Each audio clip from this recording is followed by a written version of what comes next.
नमस्कार। India News Uttar Pradesh Uttarakhand के ई अधिवेशन में एक बार फिर से बहुत स्वागत है आपका। ई अधिवेशन लगातार जारी है, जहां पर हर जिलों में कोरोना को लेकर अपडेट क्या कुछ है ये हम आप तक पहुंचा रहे हैं। और नेक्स्ट सेशन की शुरुआत करेंगे हमारे संपादक अरविंद चतुर्वेदी जी। सीधे ले चलते हैं आपको उनके पास।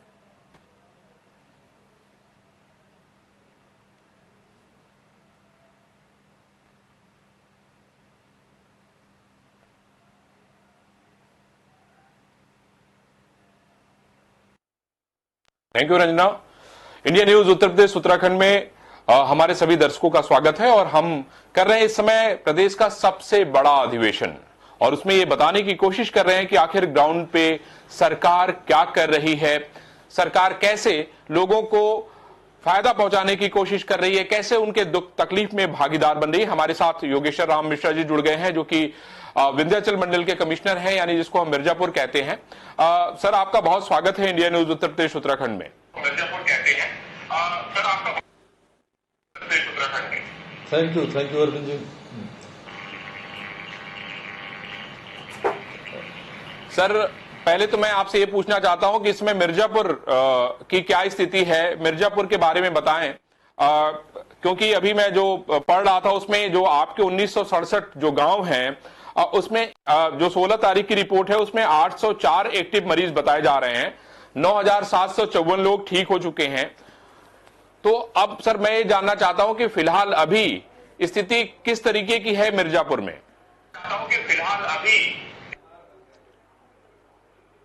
देखिए, मिर्जापुर मंडल की जो स्थिति है, इस मंडल में 3 जिले हैं हमारे, मिर्जापुर, भदोही और सोनभद्र। तो इन 3 जिलों में स्थिति इस समय पूरी तरह से नियंत्रण में हम कह सकते हैं। अगर हम 2-3 हफ्ते पहले की बात करें, आज की तारीख में हमारे पास जो बेड्स हैं, हमारे पास ऑक्सीजन सपोर्टेड बेड्स हैं, उसमें लगभग 50% की वैकेंसी है। और हमारे पूरे मंडल में पहले तो 40-50 हजार लोग एक्टिव रहे हैं। अब वो एक्टिव जो हमारे लोग हैं वो 2,900 तक रह गई है संख्या। और इसमें भी मैक्सिमम लोग होम आइसोलेशन में हैं, जिन्हें हम लोग जो निर्धारित दवाएं हैं उनका वितरण करा करके, और उनसे हम लोग लगातार अपने कंट्रोल और कमांड सेंटर से उनसे बात कर रहे हैं और उनको दवाएं उपलब्ध करा रहे हैं। यही नहीं, जो हमारा ये आंशिक कर्फ्यू का कार्यक्रम चल रहा है, उसमें हम लोग डेडिकेटेड तरीके से ग्रामीण क्षेत्रों में और शहरी क्षेत्रों में निरंतर फॉगिंग भी करा रहे हैं। और एक फीडबैक का सिस्टम लेने के लिए जितने भी वरिष्ठ अधिकारी हैं उनको हम लोगों ने फील्ड पे उतारा है। एज कमिश्नर मैं भी तीनों जनपदों के अनेक गांव में मैंने स्वतः भ्रमण किया है। और यही नहीं, मैंने अपने यहाँ जो L2 का हमारा ऑक्सीजन सपोर्टेड बेड थे, आज से 4-5 दिन पहले 60-70 पेशेंट जब हुआ करते थे, तो मैंने स्वतः PPE किट पहन करके हर पेशेंट से उनका हाल जाना। तो स्थिति इस समय आप कह सकते हैं कि काफी नियंत्रण में है। और आपके इस चैनल के माध्यम से अनुरोध करूंगा प्रदेश के लोगों से भी, और विशेष रूप से मिर्जापुर मंडल के लोगों को, कि जो राज्य सरकार की और केंद्र सरकार की ये योजना है उसका पूरी तरह से लाभ उठाएं। टीकाकरण में बढ़ चढ़ करके लोग आएं, और जो सोशल डिस्टेंसिंग और मास्क की जो का महत्व बताया गया है उसको 100% फॉलो करें, और जिससे कि जल्दी से जल्दी हम लोग इस जो दूसरी वेव है इसको पूरी तरह से परास्त कर से इससे मुक्ति पा सकें। सामने देखिए सर, सबसे बड़ी चुनौती क्या आ रही है? क्या लगता है कि अगर हम इस चुनौती से पार कर लें तो ये समस्या हमारे लिए, इस समस्या से पार कर पाना हमारे लिए बहुत आसान होगा? क्योंकि आपने देखा होगा कि किस तरीके से ऑक्सीजन के लिए आम आदमी परेशान था, किस तरीके से हॉस्पिटल्स में एडमिशंस नहीं मिल पा रहे थे। तो ये जो बड़ी चुनौतियां थी, लोगों को समझा पाने की जो चुनौती थी, गांव में आपने देखा होगा कि किस तरीके से कोरोना के केसेस एकाएक बढ़ गए। तो आपको क्या लगता है कि सबसे बड़ी चुनौती अभी क्या है?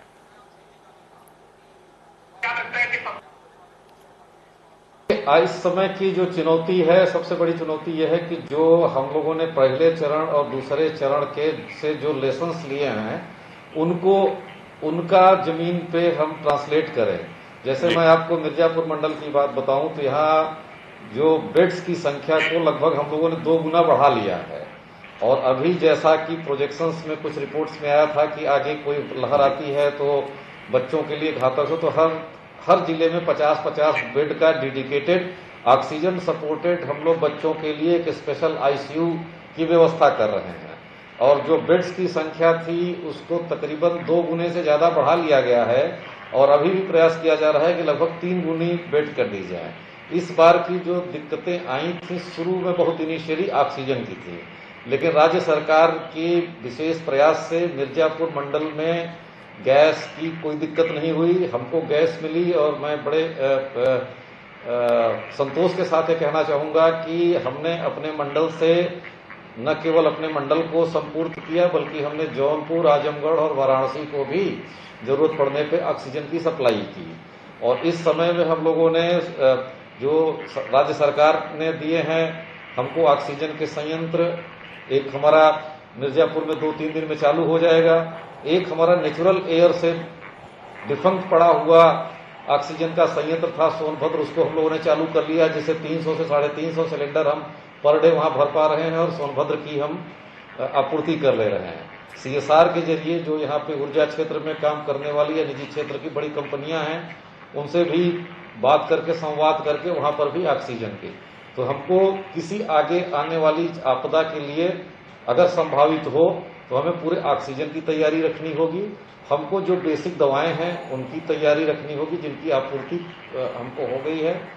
इस मंडल में हमें सीएसआर के द्वारा, राज्य सरकार के अतिरिक्त सीएसआर के द्वारा लगभग 60 हमको ऑक्सीजन कंसंट्रेटर भी मिले, जिनको हम लोगों ने 20-20 करके तीनों जिलों को उपलब्ध करा दिया। तो तैयारियां पूरी हैं, पूरी टीम का मनोबल, यद्यपि काफी लगातार चूंकि कार्य कर रहे हैं, मनोबल उनका पूरी तरह से मेंटेन किया गया है। और आशा ही नहीं, पूरा विश्वास है कि अगर आगे भविष्य में कोई और चुनौती आती है, इससे भी बड़ी कोई चुनौती आती है, तो उसकी हम तैयारी कर लेंगे। लेकिन एक विशेष चीज जो मैंने अभी आपसे अनुरोध किया था और आपके माध्यम से सारे सुनने वालों से अनुरोध कर रहा हूं, जहां पर भी हो आपके इस चैनल को देख रहे हो, कि मास्क जरूर लगाएं और जो हैंड सैनिटाइजेशन का, जो साबुन से या सैनिटाइजर से या किसी भी पारंपरिक तरीके से, इवन मिट्टी तक से अपने हाथ को साफ रखें, भीड़ भाड़ से बचें और मास्क, ये हमारी आगे की रणनीति में बहुत लाभप्रद होगा। टीकाकरण का अभियान चल रहा है, हमारे पास पर्याप्त मात्रा में टीका है। मिर्जापुर जनपद में आज 18 साल से ऊपर के लोगों का भी टीकाकरण इस मंडल मुख्यालय का प्रारंभ हो गया है, उसमें भी बड़ी संख्या में लोग, पूरे स्लॉट्स हमारे बुक हुए, अभी तक टीकाकरण चल रहा है। तो लोग आगे बढ़ करके आएं, टीका लगवाएं, मास्क लगाएं और सोशल डिस्टेंसिंग का, फिजिकल डिस्टेंसिंग का पालन करें, तो निश्चित रूप से बहुत ही शीघ्र हम लोग इस महामारी से आगे उबर पाएंगे। योगेश्वर राम जी, मैं अगर हम जिले वाइज अगर बात करें तो सोनभद्र में हम देखें तो सोनभद्र में ग्रामीण इलाकों में गांवों की संख्या भी ज्यादा है बाकी भदोही और मिर्जापुर से, और वहां पे जो आंकड़े आए हैं वहां पे मौतें सबसे ज्यादा हुई हैं। तो आप सोनभद्र को अलग तरीके से, क्योंकि वहां पे बताते हैं आदिवासी इलाका है, पहाड़ का बड़ा एरिया है, वहां पे क्या आपको चुनौतियां आ रही हैं या आप एज ए कमिश्नर कैसे उस जिले को देख रहे हैं? सोनभद्र के बारे में संख्या निश्चित रूप से ज्यादा है, लेकिन आपको ये भी बता दूं कि जो संख्या ज्यादा है ये ग्रामीण क्षेत्रों की संख्या नहीं है, ये अधिकतम शहरी क्षेत्रों की संख्या है। कि वहां पे जो उसको ऊर्जा की राजधानी बोलते हैं, आप अवगत हैं, और हम 4 प्रांतों की सीमा वहां पे लग रही है, जिसमें उत्तर प्रदेश के साथ, हमारे प्रदेश के साथ बिहार, छत्तीसगढ़, झारखंड और मध्य प्रदेश की सीमा लग रही है। और वहां बड़ी बड़ी टाउनशिप्स हैं, पावर सेक्टर की, हिंडाल्को की, एनटीपीसी की, एनसीएल की, तो वहां पे जो लोगों का आवागमन हो रहा है इस तरह से है, जो फ्लोटिंग पॉपुलेशन है, तो जो डेथ्स हुई है इनका हम लोगों ने पूरा केस टू केस इंडिविजुअल वो किया है, एनालिसिस किया है। तो ये अधिकतम संख्या शहरी क्षेत्र की है, ग्रामीण क्षेत्र की संख्या इसमें 10 से 15-20% होगी, 80% शहरी क्षेत्रों की है। तो वहां के जो अस्पताल थे, जैसे हिंडाल्को का एक अस्पताल, एनटीपीसी का एक अस्पताल, एनसीएल का और एक ओबरा का अस्पताल, उनको भी हम लोगों ने टेक ओवर कर लिया है और वहां पर ऑक्सीजन की हमने व्यवस्था कराई है और उनका भी अब कायदे से ट्रीटमेंट चल रहा है लोकल लेवल पे। तो आप देखेंगे कि अब मृत्यु दर में भी वहां पे कमी आई है और संख्या में भी कमी आई है।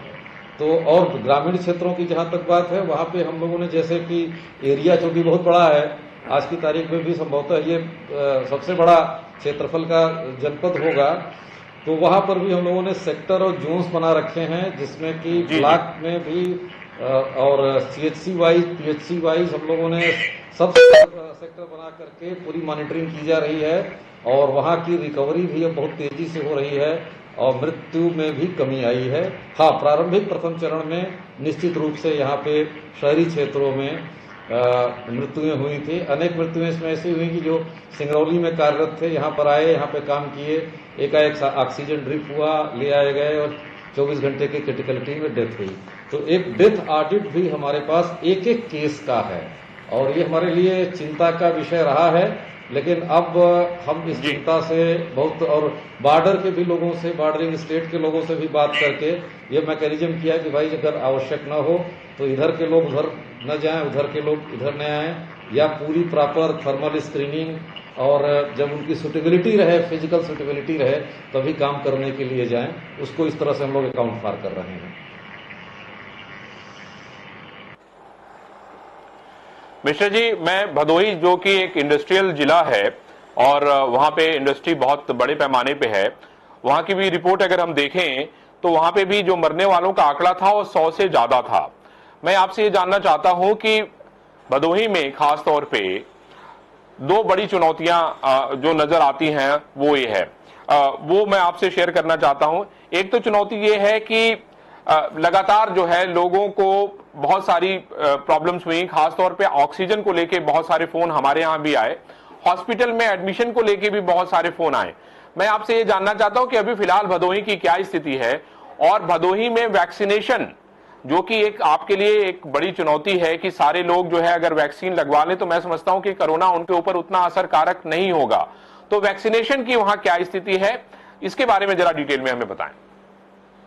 भदोही में शुरुआत में, क्योंकि वहाँ पे एक ही जो अस्पताल हमारा डिस्ट्रिक्ट लेवल का रहा, तो जैसे ही समस्या आई लोगों की, शायद पहले दिन तो वहाँ पे जो 2-3 निजी क्षेत्र के बड़े अस्पताल थे उनसे बात करके उनमें 20 बेड, कहीं पे 25 बेड, कहीं पे 50 बेड, इस तरह से करके हम लोगों ने, जो भदोही की कैपेसिटी हमारी सिर्फ 100 बेड की थी, उसको हम लोगों ने 249 और इस समय 349, आप समझ लीजिए कि जो 100 बेड की हमारी क्षमता थी उसको हमने 349 किया। आज की स्थिति में है कि भदोही में देखें तो बहुत कम केस है। अगर आप पूरी स्टेट का डाटा निकालेंगे 3 दिन से और आज का भी देखेंगे तो भदोही में बहुत कम है। जैसे कल भी मात्र 46 आए थे। दूसरी चीज, ऑक्सीजन की जहां तक बात है तो वहां पे ऑक्सीजन का संकट पहले दिन जबकि पूरी जगह पे था, तो यहाँ पे मिर्जापुर में एक हमारे पास LMO का प्लांट है 20 टन का, तो वहाँ पे हमने अपने मंडल के तीनों जनपदों की उनके केस की संख्या के हिसाब से उनका एलोकेशन कर दिया था। और यही नहीं, उस दिन हमको एक इमरजेंसी जरूरत पड़ी थी तो हमने प्रयागराज से लगभग 150 जम्बो सिलेंडर मंगा करके भदोही को उपलब्ध कराया था। तो भदोही में पहले दिन थोड़ी सी शुरुआत में आपाधापी जरूर दिखाई पड़ी, लेकिन उसके बाद ऑक्सीजन की कहीं कोई कमी नहीं हुई।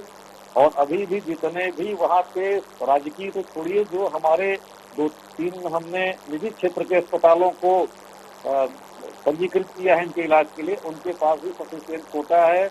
और हर अस्पताल के पास, जो छोटे अस्पताल भी हैं 3-4, उनके पास 8 से 10 जम्बो ऑक्सीजन सिलेंडर का उनके पास अपना बैकअप कोटा भी है, जो कि वो किसी भी समय इस्तेमाल कर सकते हैं। और हम ऑक्सीजन में आज की तारीख में एकदम सफिशिएंट है। हमारे पास 72 घंटे के ऊबर का बैकअप है।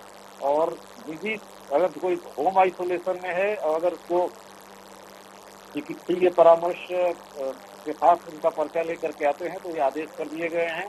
तीनों जिलों के मैंने SDM लेवल के अधिकारियों को उसका प्रभारी बनाया है, जो अगर कोई घर पर भी है और उसको ऑक्सीजन की कमी महसूस हो रही है और वो उधर एज पर मेडिकल डिमांड है तो उसको भी हम उपलब्ध करा रहे हैं। ऑक्सीजन का कोई संकट नहीं है। और पहले दिन जिस दिन पूरे हर जगह पे क्राइसिस मची थी, उस दिन भी हम लोगों ने ये मेंटेन किया कि ऑक्सीजन की कमी से इस मंडल में कोई जान माल का नुकसान नहीं होता।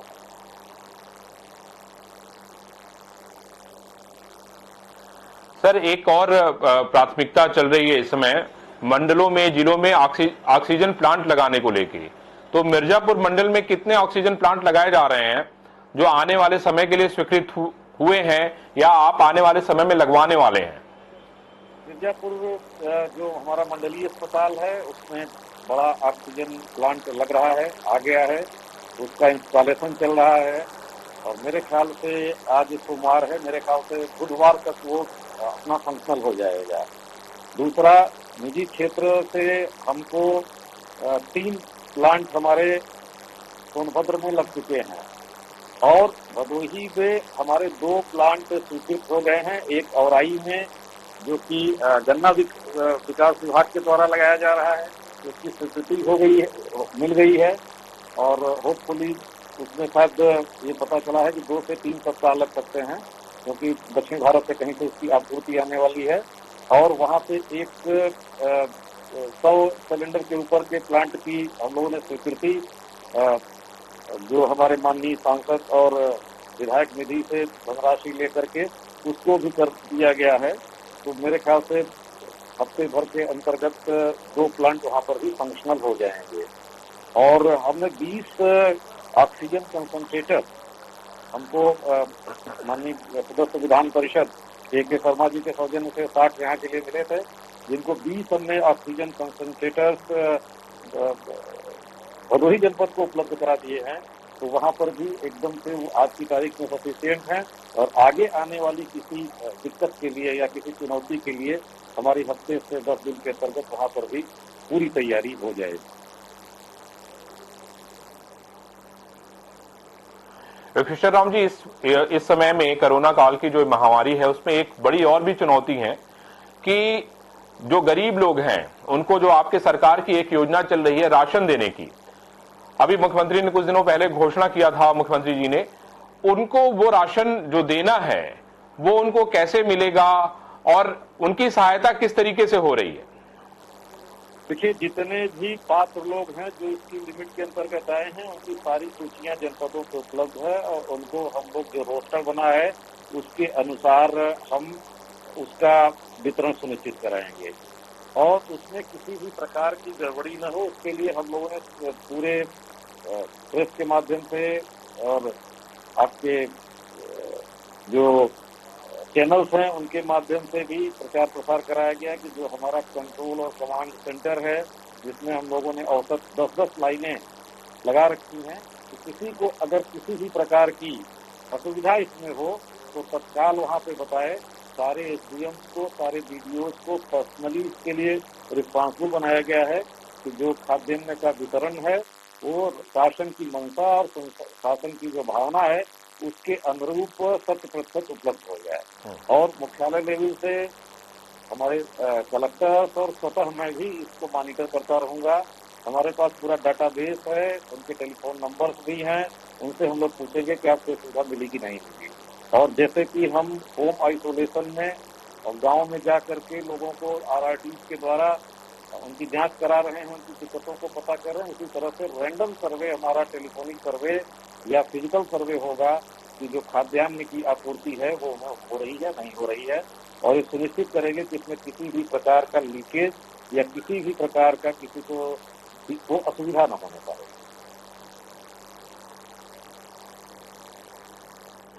सर, एक और सवाल, जो प्राइवेट हॉस्पिटल थे उनके द्वारा ज्यादा चार्ज वसूलने की शिकायतें आपके पास भी आई होंगी और हम लोगों के पास भी आई।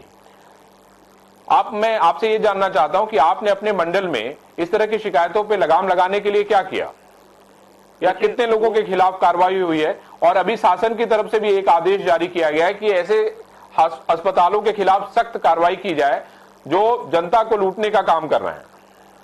देखिए, हमारे पूरे मंडल में 2 अस्पतालों के खिलाफ कार्रवाई की, उनके विरुद्ध सूचनाएं प्राप्त हुई थी, एक मिर्जापुर में और एक भदोही में।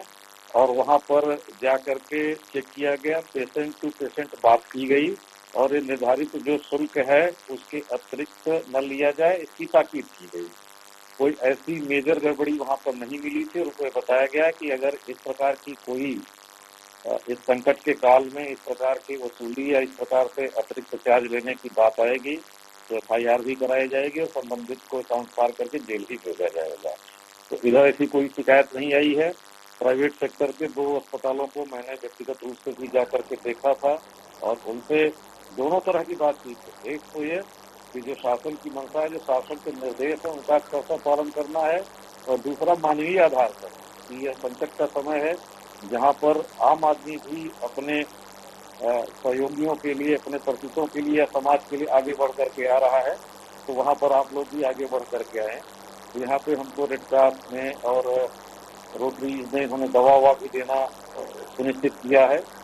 ऐसी कोई यहाँ पे इस तरह की शिकायतें नहीं आई और आएंगी भी तो उससे हम लोग बहुत सख्त तरीके से कार्रवाई करेंगे। चलिए सर, आपको इंडिया न्यूज से बात करने के लिए बहुत बहुत धन्यवाद। और मैं समझता हूं कि हारेगा कोरोना और जीतेगा इंडिया, शायद इसी मोटिव के साथ हम लोग ये कार्यक्रम कर रहे हैं, जिससे सब लोगों को कम से कम ये पता तो चले कि आखिर सरकार उनके लिए क्या कर रही है, कैसे कर रही है और क्या करने वाली है। सर, आपको बहुत बहुत धन्यवाद। और मैं अगले सेशन में हम लोग अभी बात करने जा रहे हैं, उसमें मेरठ मंडल के कमिश्नर और लखनऊ मंडल के कमिश्नर एक साथ होंगे। जनता के सवाल होंगे, सरकार द्वारा किए गए काम और उनके जवाब होंगे।